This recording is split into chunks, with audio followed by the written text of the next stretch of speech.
দুপুরবেলা মসজিদের সামনে দিয়ে যাচ্ছিলাম, তো টুকি দিয়ে দেখি ভিতরে কিছু ছেলে পেলে বসে আছে। তো আগে গিয়ে দেখতেছি কারা এরা। এই তোমরা কারা, কি করতেছো ভিতরে দুপুরবেলা দলবদ্ধ ভাবে? কি করো তোমরা, কি করো? আচ্ছা, এরা কি করতেছে? আচ্ছা আচ্ছা আচ্ছা, এরা তো পড়তেছে, কোরআন শরীফ পড়তেছে, কেউ হাদিসের বই পড়তেছে, আবার কেউ কেউ তসবিহ জপতেছে। মাশাআল্লাহ মাশাআল্লাহ, ভালো লাগলো। একজন পড়তে পড়তে সম্ভবত ঘুমিয়ে গেছে। কি অবস্থা? এই যে বাবা, তুমি ঘুমাচ্ছ? ভালো ভালো ভালো।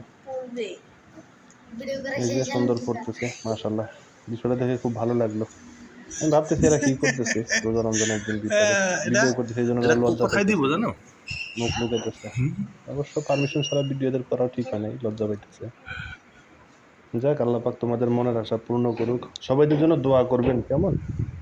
রমজানের শেষে দু একদিন রাইতে কাছে বসছে, যা জানতে পারলাম। তো সারাদিন মসজিদেই থাকে, এরা বাইরে বা বাড়িতে যায় না। খাওয়া দাওয়া গোসল নামাজ কালাম তো ভিতরেই করে, ভিতরেই নামাজ পড়ে।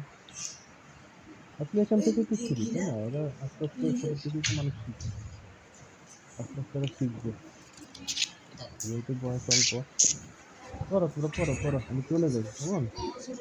তো ঠিক আছে ভাই ও বন্ধুরা, ভিডিওটি শেয়ার করে দিবেন, লাইক কমেন্ট করে দিবেন যদি ভালো লাগে। ধন্যবাদ সবাইকে, আসসালামু আলাইকুম।